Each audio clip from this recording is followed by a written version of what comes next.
Hello అండి. నమస్తే. అందరూ ఎలా ఉన్నారండి? నేను బాగున్నాను. ఈరోజు మన వీడియోలో మన ఇంట్లో అప్పుడప్పుడు ఇలాంటి బాక్సులు ఉంటూ ఉంటాయి కదండీ! ఏవైనా స్వీట్స్ కానీ, అలాగే చాక్లెట్స్ కానీ కొన్నప్పుడు ఇటువంటి బాక్సులైతే వస్తూ ఉంటాయి. వీటిని మనం పడేయకుండా ఈ విధంగా యూజ్ చేసుకోవచ్చండి. చాలా చాలా బావుంటుంది. ప్రతి ఇంట్లో ఉపయోగపడే విధంగా ఉంటుంది. బాక్స్‌కి ఈ విధంగా హోల్స్ పెట్టుకోవాలండి.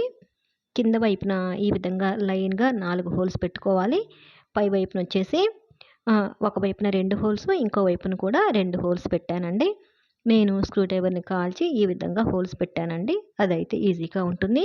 ఆ తర్వాత బాక్స్‌కి బ్యాక్ సైడ్‌న ఈ విధంగా డబుల్ సైడెడ్ టేప్‌నైతే అతికించానండి. ఇక్కడ మనం డబుల్ సైడెడ్ టేప్‌ని ఎక్కువగానే అతికించాలండి. అలా అతికించేసి ఈ విధంగా గోడకి అతికిచ్చేస్తే చక్కగా అతుక్కుంటుంది. టేప్ కొంచెం ఎక్కువ ఉంటే మనకి ఊడిపోకుండా ఉంటుంది. ఇలా బాత్రూంలో కానీ ఎక్కడైనా సరే చక్కగా అతికించుకోవచ్చండి. కొంచెం స్మూత్‌గా ఉండే గోడ పైనైతే చక్కగా అతుక్కుంటుంది, ఊడిపోదు. టైల్స్ పైన కూడా చక్కగా అతుక్కుంటుందండి. ఈ బాక్స్‌ని ఇప్పుడు మనం చూడండి చక్కగా ఎంత బావుందో, బ్రష్‌ల ఆర్గనైజర్‌గా చాలా బావుంది కదా! బ్రష్‌ల పైన దుమ్ము, ధూళి పడకుండా ఉంటుంది. అలాగే చిన్న చిన్న పురుగుల్లాంటివి వాలకుండా ఉంటాయండి. ఎందుకంటే మంచిగా చూడండి మూత కూడా వచ్చింది కదా! ఈ మూతను పెట్టేసుకోవచ్చు. పేస్టులు కూడా పెట్టుకోవచ్చండి. కొంచెం చిన్న పేస్ట్ అయితే బాక్స్ లోపల పెట్టేయొచ్చు. పెద్దదైతే గనక ఈ విధంగా బాక్స్ పైన కూడా పెట్టుకోవచ్చు. బావుంది కదండీ ఐడియా!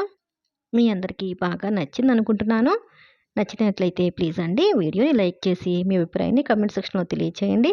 అలాగే ఛానల్ కూడా సబ్స్క్రైబ్ చేసుకొని పక్కనే ఉన్న బెల్ ఐకాన్ యాక్టివేట్ చేసుకోండి. Thank you.